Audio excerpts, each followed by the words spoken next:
Assalamualaikum warahmatullahi wabarakatuh. Oke, mari kita lanjutkan saja ceritanya. Tapi seperti biasa, bantu tekan tombol like dan berkomentar dulu ya.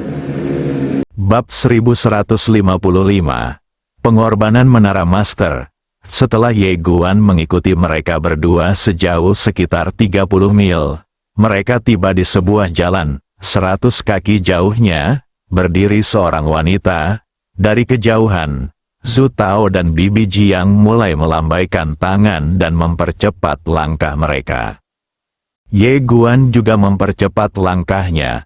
Tak lama kemudian, sosok wanita di kejauhan semakin jelas terlihat. Pada saat ini, Ye Guan juga melihat orang lain dengan jelas. Wanita itu mengenakan gaun panjang berwarna hijau muda, dengan alis berbentuk seperti pohon willow, sosok ramping, dan cerah serta menawan. Semoga beruntung Ran, di tangan kanan wanita itu, dia memegang pedang panjang bersarung. Zhu Tao dan istrinya berlari ke arah Zhu Xingran. Mereka berdua sedikit bersemangat. Bibi Jiang memegang tangan Zhu Xingran dan bertanya tentang kehidupannya. Pada saat ini, dia tidak lagi ceroboh, tetapi berbicara dengan lembut, karena takut mengejutkan wanita di depannya. Dibandingkan dengan antusiasme Zhu Tao dan istrinya, Zhu Xingran sangat acuh tak acuh dari awal hingga sekarang, tidak ada perubahan pada ekspresi wajahnya. Setelah beberapa saat, Zhu Xingran tiba-tiba mengulurkan tangannya. Bibi Jiang mengerti dan segera menyerahkan seikat uang kepada Zhu Xingran. Xiaoran, uang sekolahnya sudah datang. Pada titik ini, dia ragu-ragu, lalu melanjutkan, masih ada 12 kristal roh yang hilang.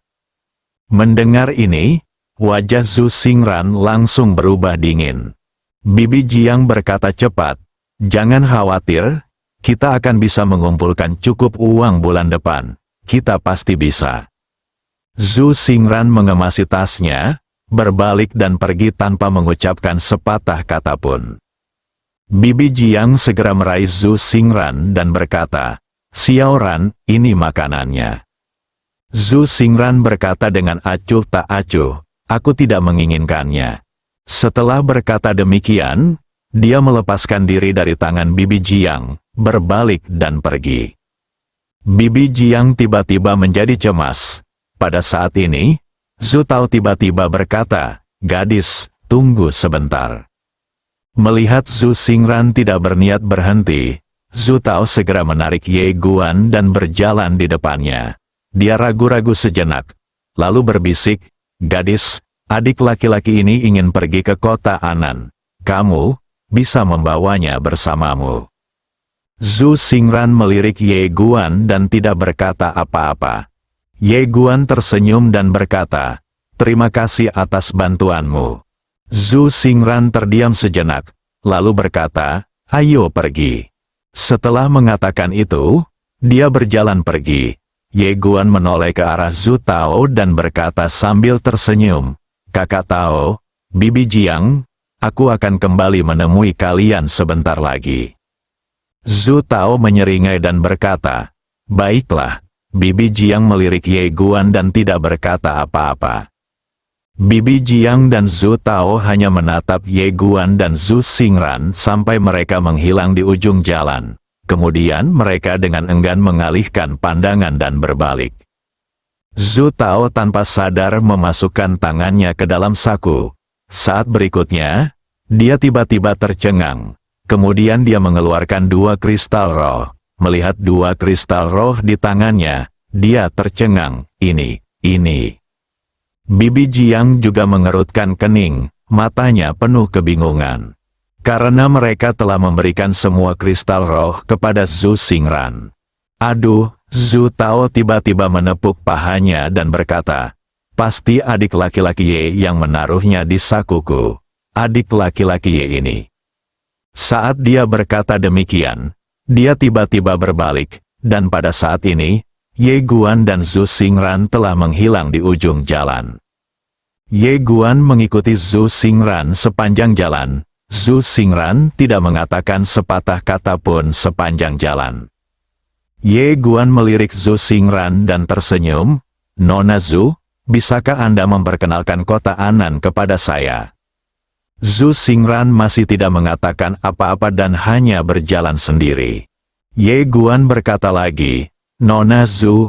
Zhu Xingran tiba-tiba berkata, saya hanya bertanggung jawab membawa Anda ke kota Anan, sisanya adalah urusan Anda sendiri. Ye Guan sakit kepala, temperamen gadis ini agak mirip ibunya. Dengan cara ini, keduanya berjalan cukup lama, hingga hari hampir gelap, ketika Zhu Xingran tiba-tiba mempercepat langkahnya. Dengan cara ini, keduanya berjalan selama hampir 1 jam. Tepat ketika hari hampir gelap, Ye Guan melihat aula bobrok di depannya. Ye Guan mengikuti Zhu Xingran ke aula. Begitu mereka memasuki aula, tiba-tiba mereka diliputi perasaan ngeri, terutama dengan angin sejuk yang bertiup kemana-mana, sungguh menyeramkan. Sebagai seorang kultivator, Ye Guan secara alami tidak takut pada hantu atau dewa. Dia menoleh untuk melihat Zhu Xingran. Zhu Xingran tampak sangat tenang. Dia perlahan mengeluarkan pemantik api, lalu menemukan beberapa kayu kering. Setelah menyalakannya, dia duduk, lalu duduk bersila di tanah, membuat mudra dengan tangannya, dan perlahan menutup matanya.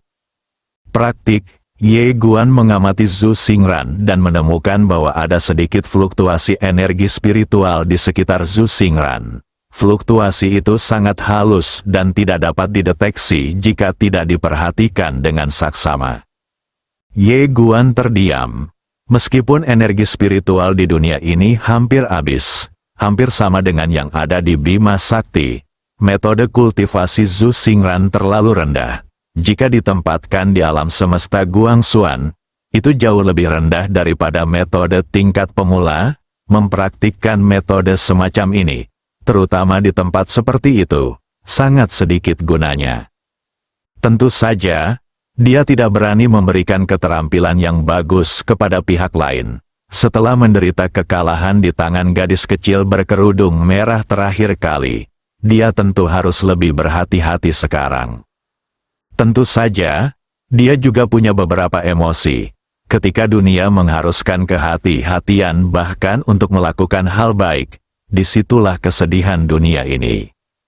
Setelah sekian lama, Zhu Xingran perlahan membuka matanya. Ia mengembuskan napas pelan, lalu perlahan mengangkat tangannya, lalu perlahan menekannya ke bawah. Setelah mengulanginya beberapa kali, ia akhirnya menurunkan tangannya.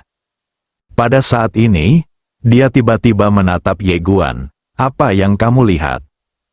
Ye Guan melirik pedang di samping Zhu Xingran, lalu tersenyum dan bertanya, apakah kamu seorang kultivator pedang? Zhu Xingran meliriknya tanpa menjawab. Dia mengeluarkan sepotong roti dari tasnya dan mulai memakannya. Ye Guanze tidak punya apa-apa. Zhu Tao dan istrinya sudah kekurangan makanan, jadi dia tidak merasa nyaman meminta makanan kepada mereka. Tak lama kemudian, Zhu Xingran selesai memakan sepotong roti. Setelah itu, dia bersandar di dinding batu di sampingnya. Ye Guan juga sedang mencondongkan tubuh ke samping dan hendak tidur ketika sebuah panekuk terbang di depannya. Ye Guan sedikit terkejut. Ia mendongak ke arah Zhu Xingran yang tidak jauh darinya. Zhu Xingran menggenggam pedang dengan kedua tangannya dan matanya sedikit tertutup. Ye Guan berkata, terima kasih. Zhu Xingran tidak menanggapi. Ye Guan tidak menghabiskan rotinya, melainkan menyisakan setengahnya. Ye Guan bersandar di dinding batu. Matanya perlahan tertutup, dan dia berpikir dalam hati, kakek adalah orang kaya generasi pertama, dia memulai semuanya dari nol. Aku ingin bertanya, dalam situasi ini, apa yang akan kakek lakukan? Xiaota berkata tanpa ragu, bunuh orang dan rampok harta karun. Bunuh semua orang yang kau lihat. Dalam waktu kurang dari 2 hari, ayahmu tidak perlu lagi khawatir tentang uang. Wajah Ye Guan tiba-tiba menjadi gelap. Tidak juga. Xiaota terkekeh. Hanya bercanda. Meskipun kakekmu kejam, dia memperlakukan orang lain dengan berbeda. Sebenarnya, dia memperlakukan orang lain sebagaimana mereka memperlakukannya. Jika orang lain tidak menargetkannya, dia tidak akan mengambil inisiatif untuk membunuh mereka. Ye Guan mengangguk. Xiaota melanjutkan, "Wah, kali ini bukan hanya tentang masa depanmu, tetapi juga tentang masa depanku. Kamu harus melakukan yang terbaik." Ye Guan mengangguk. "Tentu saja, ini adalah kesempatan langka bagi bibiku untuk memintaku melakukan sesuatu. Bahkan jika itu berarti mengorbankanmu, Tuan Ta, aku akan melakukannya." Xiaota berkata, "Persetan." Ye Guan tertawa. Suatu malam telah berlalu. Keesokan harinya, Ye Guan tiba-tiba merasa ada yang menendangnya. Dia membuka matanya dan mendapati bahwa Zhu Xingran lah yang menendangnya. Ye Guan hendak berbicara, tetapi Zhu Xingran berbalik dan pergi. Ye Guan berdiri dengan cepat. Ketika dia mengikuti Zhu Xingran keluar dari aula, dia tercengang. Langit belum sepenuhnya terang, dan dia hanya bisa melihat tanah. Ye Guan menatap Zhu Xingran, yang terus berjalan maju tanpa mengucapkan sepatah kata pun. Ye Guan mengikutinya. Dia berjalan ke sisi Zhu Xingran, lalu berkata, "Apakah kita terlalu cepat?" Zhu Xingran berhenti dan tiba-tiba menoleh ke arah Ye Guan.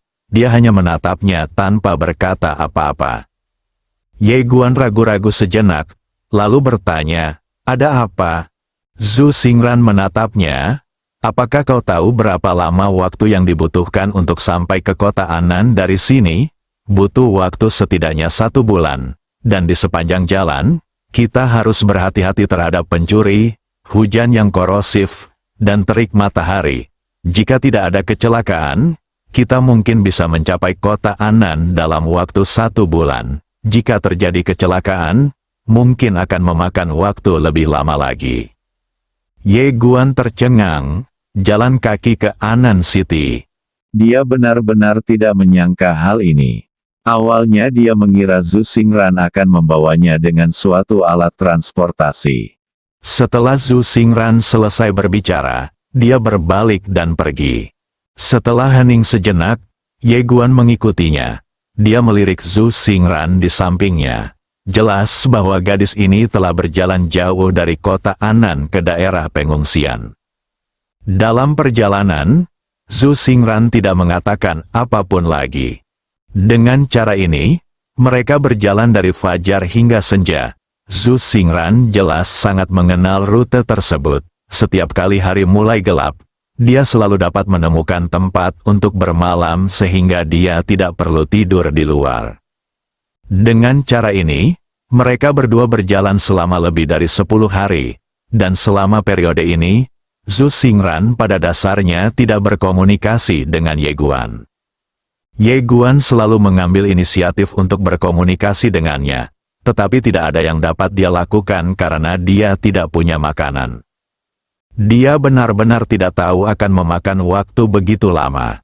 Kalau tidak, meskipun dia tidak tahu malu, dia akan meminta saudara Zhu Tao untuk membawa beberapa makanan. Untungnya, meskipun Zhu Xingran tidak banyak berbicara dengannya, setidaknya dia akan memberinya sepotong kue setiap hari.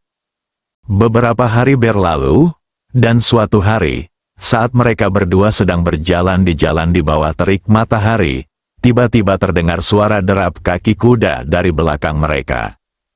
Ye Guan menoleh untuk melihat, dan saat melihatnya, dia langsung terkejut. Betapa besarnya kuda itu. Kuda itu beberapa kali lebih besar dari kuda biasa, dan tubuhnya seputih salju. Kemanapun kukunya melangkah, ada jejak-jejak embun beku dan salju yang samar, yang sangat indah. Kuda-kuda itu menarik kereta yang mewah, sangat megah, bagaikan istana kecil. Kereta itu berhenti di samping Ye Guan dan Zhu Xingran. Tirai diangkat dan seorang pria menjulurkan kepalanya. Dia menatap Zhu Xingran dan berkata sambil tersenyum, "Xingran, sungguh kebetulan." Zhu Xingran melirik pria itu, mengangguk sedikit, dan tidak mengatakan apapun. Pria itu tersenyum dan berkata, "Apakah kamu akan kembali ke akademi? Ayo, aku akan mengantarmu." Zhu Xingran menggelengkan kepalanya, "Tidak, aku punya hal lain yang harus diurus." Pria itu tersenyum dan berkata, "Tidak apa-apa, aku bisa mengantarmu ke sana, di sini nyaman." Zhu Xingran masih menggelengkan kepalanya, "Terima kasih banyak, Lin Ye, kamu pergi dulu." Pria bernama Lin Ye tidak memaksa dan tersenyum, "Oke." Sambil berkata demikian, dia melirik ke arah Ye Guan lalu menurunkan tirai. Tak lama kemudian kereta itu pun melaju pergi. Untungnya, Ran terus berjalan. "Ye Guandao, Nona Zhu, apakah itu teman sekelas Anda?" Zhu Xingran meliriknya dan berkata, "Apakah kamu ingin naik kereta?" Ye Guan tersenyum canggung. Sedikit, Zhu Xingran tidak mengatakan apa-apa. Ye Guan ragu sejenak, lalu bertanya, "Apakah Tuan Lin Ye benar-benar orang jahat?" Zhu Xingran berkata dengan tenang, "Apakah buruk memiliki banyak wanita?" Ye Guan, Zhu Xingran menatap kereta yang hampir menghilang di kejauhan dan berkata dengan lembut, "Setelah naik kereta, kamu tidak akan pernah ingin berjalan lagi. Namun, jika kamu ingin selalu naik kereta, tahukah kamu berapa biaya yang harus kamu bayar?" Ye Guan mengangguk sedikit, "Aku mengerti. Tapi bagi banyak gadis, bukankah ini kesempatan untuk mengubah takdir mereka?" Zhu Xingran mengalihkan pandangannya, tanpa ekspresi. Jika seorang wanita tidak bisa membedakan apakah seorang pria benar-benar menyukaimu atau hanya ingin mempermainkanmu, maka wanita ini bodoh. Setelah dipermainkan, wanita ini hanya akan menjadi semakin murahan di mata pria. Bab 1156, Murid Rendahan. Ye Guan melirik Zhu Xingran dan cukup terkejut. Dia tidak menyangka wanita pendiam ini bisa berpikir sedalam itu. Ini adalah wanita dengan hati yang sangat bangga. Yang membuatnya bingung adalah hubungannya dengan orang tuanya tampaknya tidak begitu baik. Untungnya, Ran tidak mengatakan apa-apa lagi dan melanjutkan perjalanannya. Begitu saja, saat hari mulai gelap, mereka berdua tiba di sebuah gunung. Zhu Xingran tidak berjalan lebih jauh, tetapi berjalan ke pohon di dekatnya. Dia mengeluarkan seikat dari bawah pohon. Di dalam bungkusan itu ada tenda sederhana. Dia dengan terampil mendirikan tenda. Ye Guan sedikit malu karena dia tidak punya apa-apa. Untungnya, Ran tidak membiarkannya masuk ke tenda kali ini karena tendanya kecil dan hampir tidak dapat menampung satu orang. Namun dia tetap mengeluarkan 2 tali dan melemparkannya ke Ye Guan. Ye Guan sedikit bingung. Zhu Xingran menunjuk kedua pohon yang tidak jauh dari sana dan berkata, "Ikat mereka dan tidurlah di atasnya." Setelah berkata demikian, dia menurunkan tenda dan berhenti berbicara. Ye menatap kedua tali di tangannya, menggelengkan kepala, dan tersenyum. Setelah beberapa saat, ia mengikat tali itu dan berbaring di atasnya. Tentu saja, itu tidak senyaman tempat tidur, tetapi ia harus puas dengan itu. Tidak ada cahaya bulan di dunia ini, dan saat hari mulai gelap, Anda tidak dapat melihat tangan Anda di depan. Ye Guan meletakkan kepalanya di atas tangannya. Ia menoleh untuk melihat tenda dan berkata, "Nona Zhu, dapatkah Anda memberitahu saya tentang benua terlantar ini?"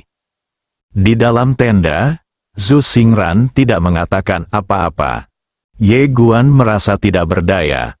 Larut malam, Ye Guan yang sedang tertidur lelap, sepertinya merasakan sesuatu. Tiba-tiba ia membuka matanya dan mendengar suara Zhu Xingran, "Ikuti aku."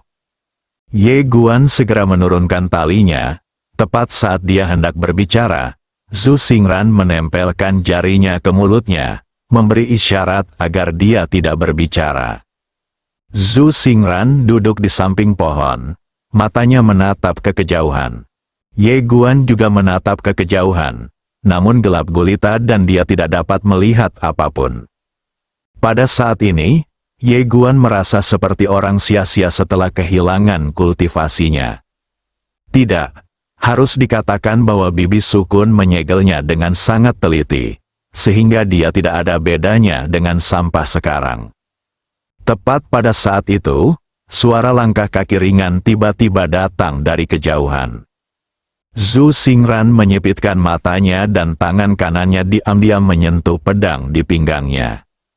Tepat pada saat itu, langkah kaki di kejauhan tiba-tiba bertambah cepat. Ye Guan mengerutkan kening, Zhu Xingran tiba-tiba menyerbu maju dengan satu langkah, dan pada saat yang sama, cahaya pedang menyala dalam kegelapan. Ah, tiba-tiba terdengar teriakan melengking tak jauh dari sana. Pada saat ini, Zhu Xingran telah kembali ke sisi Ye Guan dan berkata, "Ayo pergi." Setelah berkata demikian, dia langsung berlari menuju kejauhan. Ye Guan buru-buru mengikutinya, dan sekejap kemudian, langkah kaki yang tak terhitung banyaknya terdengar di belakang mereka berdua. Mendengar suara langkah kaki itu, wajah Ye Guan tiba-tiba menjadi gelap. Apa-apaan ini? Ye Guan mengikuti Zhu Xingran dan berlari sepanjang jalan.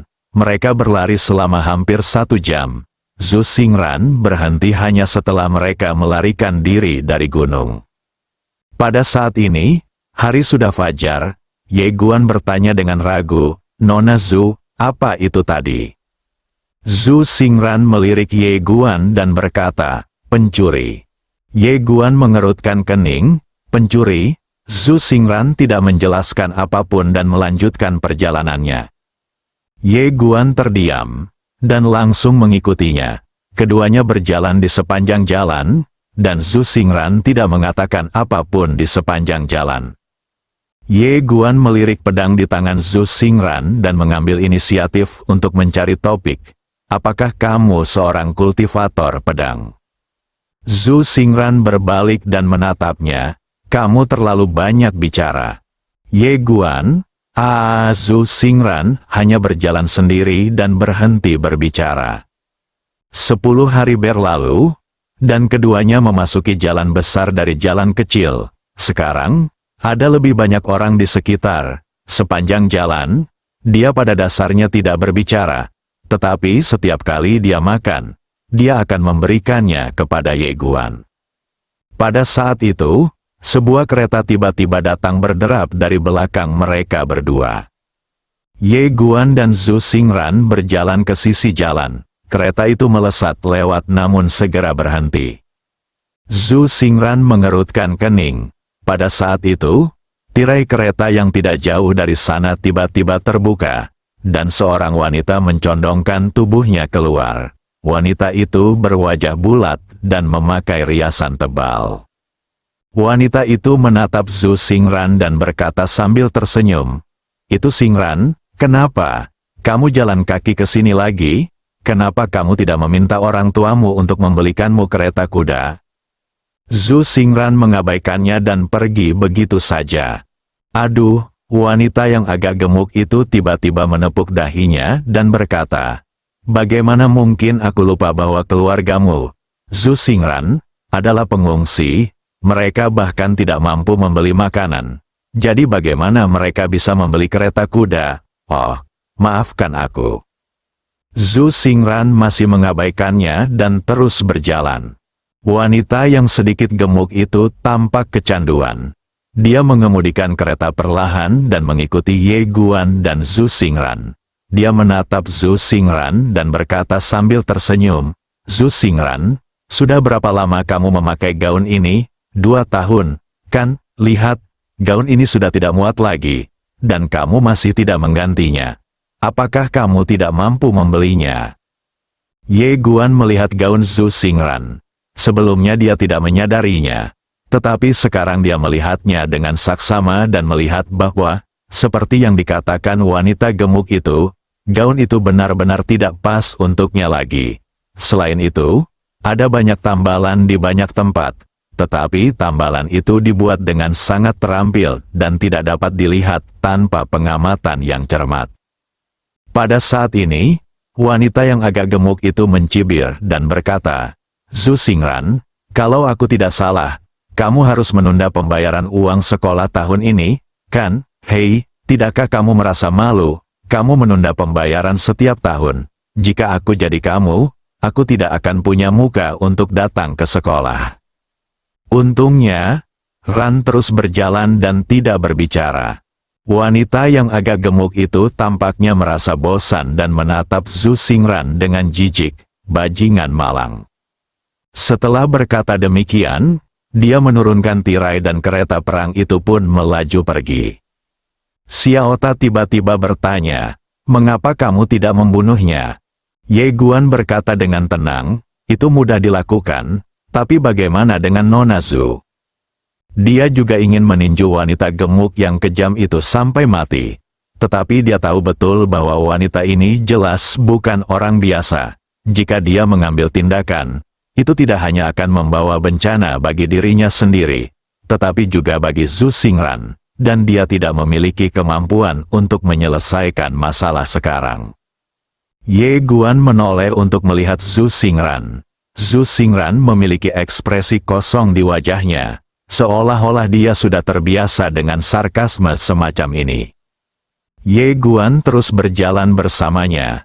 Semakin banyak kereta kuda di jalan, beberapa di antaranya berhenti dan orang-orang di dalam kereta menyapa Zhu Xingran. Jelaslah, orang-orang ini ada di sini untuk bersekolah. Tepat pada saat itu, tiba-tiba terdengar suara siulan dari belakang mereka. Ye Guan menoleh dan melihat sesosok monster besar meraung ke arahnya dari cakrawala. Itu elang raksasa. Seluruh tubuh elang raksasa itu berwarna merah tua, dengan sayapnya terbentang selebar 100 kaki. Kemanapun ia lewat, muncul gelombang api yang sangat spektakuler. Di atas elang raksasa itu berdiri seorang wanita berjubah putih, tinggi dan cantik. Begitu dia muncul, dia menarik perhatian semua orang di lapangan. Zhu Xingran melirik wanita di atas elang raksasa itu, lalu mengalihkan pandangan dan terus melangkah maju. Ye Guan menemukan bahwa di belakang elang raksasa itu, ada 10 pria tua berjubah hitam terbang di udara untuk melindunginya. Zhu Xingran tiba-tiba bertanya, apakah terlihat bagus? Ye Guan mengangguk tanpa sadar, lalu menoleh ke arah Zhu Xingran. Zhu Xingran berkata dengan tenang, namanya Long Dai, gadis tercantik di Akademi Kuil, identitasnya misterius, dan para instruktur sangat menghormatinya saat melihatnya. Elang di bawah kakinya disebut elang api, dan harganya setidaknya puluhan ribu kristal roh untuk membelinya. Ye Guan menatapnya dan tidak mengatakan apapun. Pada saat ini, elang api itu telah melesat lewat dan menghilang di ujung jalan. Zhu Xingran berkata, dalam 1 hari lagi, kita akan mencapai kota Anan. Ye Guan mengangguk, oke, untungnya, Ran tidak berbicara. Waktu berlalu dengan cepat, dan hari pun berakhir dalam sekejap mata. Siang harinya, Ye Guan melihat sebuah kota. Kota itu tidak besar, hanya berukuran sedang. Ada banyak orang yang keluar masuk gerbang kota. Kota Anan, setelah Zhu Xingran membawa Ye Guan ke kota Anan, dia berhenti dan berbalik untuk melihat Ye Guan. Kita berada di kota Anan. Setelah berkata demikian, dia berbalik dan pergi. Ye Guan tiba-tiba berkata, Nona Zhu. Zhu Xingran berhenti dan menoleh ke arah Ye Guan. Ye Guan tersenyum dan berkata, terima kasih atas perhatianmu selama ini. Zhu Xingran tidak berkata apa-apa, lalu berbalik dan pergi.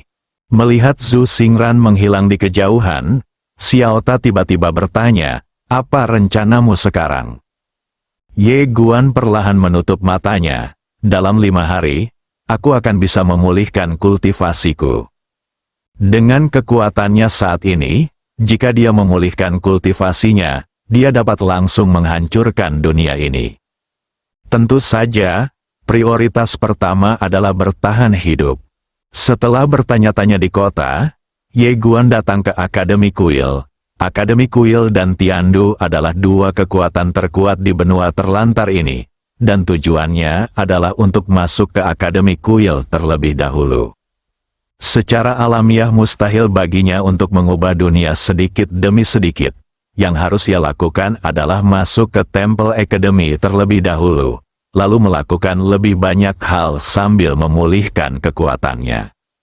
Temple Academy dibangun di Temple Hill, yang terletak di pusat kota Anan. Berdiri di puncak Temple Hill, Anda dapat melihat sebagian besar kota Anan. Setelah Ye Guan datang ke Akademi Kuil, tentu saja dia tidak datang untuk bergabung dengan akademi tersebut. Dia sama sekali tidak memenuhi kriteria perekrutan Akademi Kuil. Tujuan kedatangannya kali ini adalah untuk bekerja. Setelah meraba-raba cukup lama di pintu masuk Akademi Kuil, akhirnya dia dibawa masuk ke Akademi Kuil oleh seorang pemuda. Setelah masuk ke akademi, dia melihat sekeliling dan menemukan bahwa lingkungan akademi sebenarnya cukup bagus, kecuali terlalu banyak patung dari berbagai jenis.